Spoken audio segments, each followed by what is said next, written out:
This question tests the evaluation of a lockbox collection system, a widely used cash management technique designed to accelerate the collection of customer payments.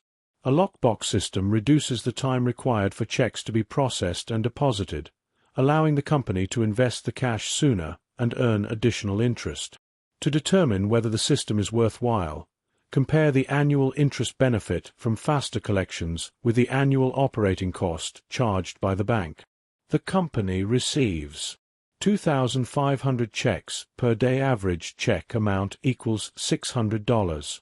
Therefore, daily collections equal $1,500,000. If collection time is reduced by 2 days, the company has an additional $3 million available for investment. At a 7% annual return, this generates approximately $210,000 of annual interest income. The bank charges 28 cents per check. With 2,500 checks each day over 360 days, the annual number of checks is 900,000, resulting in an annual service cost of $252,000. Comparing the two amounts. Interest benefit, $210,000, lockbox cost, $252,000. The company experiences a net annual loss of $42,000, which is approximately $45,000 among the available choices. A. $150,000. Incorrect. This overstates the annual loss from the lockbox arrangement. B. $45,000. Correct. The annual operating cost exceeds the interest earned from faster collections by approximately $45,000, making the system uneconomical. C. $45,000. Incorrect. The company does not gain. It incurs a net loss. D. $210,000. Incorrect. This represents only the interest benefit and ignores the bank's operating charges. Correct answer, B. $45,000. Exam tip. When evaluating a lockbox system, compare the interest earned from accelerating collections with the annual processing fees charged by the bank. Adopt the system only if the interest savings exceed the service cost, thereby producing a positive net financial benefit. This question tests knowledge of short-term cash management and the characteristics of temporary cash investments. Corporate treasurers are responsible for investing excess cash while preserving liquidity, safety, and principal. Because temporary cash may be needed on short notice, investments should have short maturities, low default risk, and active secondary markets. Typical short-term investment objectives are safety of principal high, liquidity reasonable return. Common instruments used for temporary cash investments include U.S. Treasury bills, money market mutual funds, and commercial paper, all of which have relatively short maturities and are easily converted into cash. In contrast, municipal bonds generally have longer maturities and greater interest rate risk. Although they may provide tax advantages to certain investors, corporations usually do not benefit significantly from these tax exemptions and may find municipal bonds less liquid for short-term cash management purposes. The question asks which instrument is least appropriate for the temporary investment of corporate cash. A. U.S. Treasury bills. Incorrect. Treasury bills are among the safest and most liquid short-term investments available, making them highly appropriate for temporary cash balances. B. Money market mutual funds. Incorrect. These funds invest in high-quality, short-term securities and provide liquidity and diversification, making them a common cash management tool. C. Commercial paper. Incorrect. Commercial paper consists of short-term, unsecured corporate obligations that mature within a few months and is widely used for temporary investments by corporations. D. Municipal bonds. Correct. Municipal bonds are generally longer-term investments and are less suitable for temporary cash management. Their tax advantages primarily benefit individual investors rather than corporations, making them the least appropriate choice. Correct answer, D. Municipal bonds. Exam tip. For temporary cash investments, corporate treasurers generally prefer instruments that are safe, highly liquid, and short-term, such as treasury bills, money market funds, and commercial paper.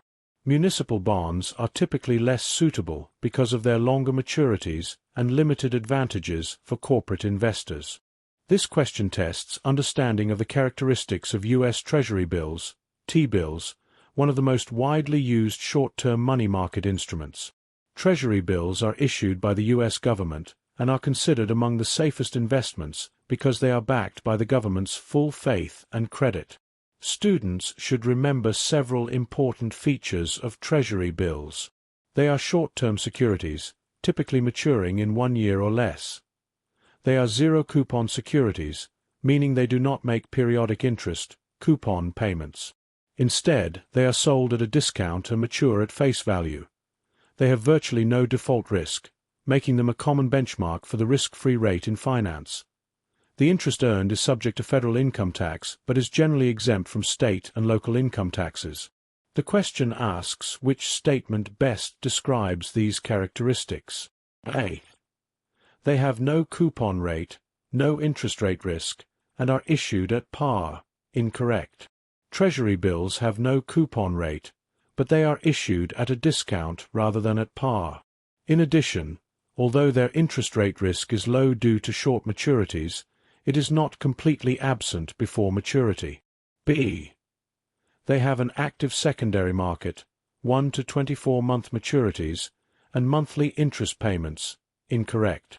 Treasury bills have an active secondary market, but they pay no periodic interest, and their maturities are generally 1 year or less, not 24 months. C. They have an active secondary market. The interest received is exempt from federal income tax, and there is no interest rate risk.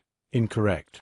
Interest on Treasury bills is subject to federal income tax, so this statement is incorrect. D. They have no coupon rate, no default risk, and interest received is subject to federal income tax. Correct. This accurately describes Treasury bills. They are zero-coupon securities, carry virtually no default risk, and the interest earned is taxable at the federal level. Correct answer, D. They have no coupon rate, no default risk, and interest received is subject to federal income tax. Exam tip. Remember that Treasury bills are short-term, zero-coupon government securities sold at a discount. They are considered default risk-free, and their interest is taxable federally, but generally exempt from state and local income taxes. This question tests the ability to compare alternative sources of short-term financing and select the lowest cost source of funds. The 3 financing alternatives are: trade credit from suppliers with terms February 30th, net 90 to bank borrowing at 12% annual interest. Commercial paper issued quarterly with net proceeds of $8.8 million for a face value of $9.1 million. The key concept is that foregoing a supplier's cash discount can be extremely expensive. By not taking the 2% discount, the company effectively pays 2% for using the supplier's money for an additional 60 days, from day 30 to day 90. This implied annual financing cost is much higher than typical bank borrowing rates.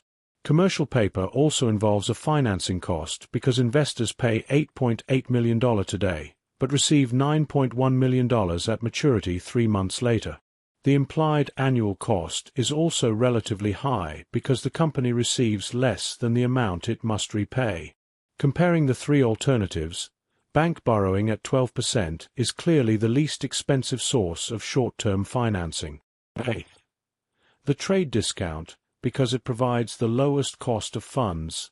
Incorrect. Foregoing the 2% discount creates a very high implicit financing cost, making supplier credit the most expensive alternative. B. Bank borrowing, because it provides the lowest cost of funds. Correct. The bank loan has a stated annual cost of 12%, which is lower than the effective cost of supplier credit and commercial paper financing. C.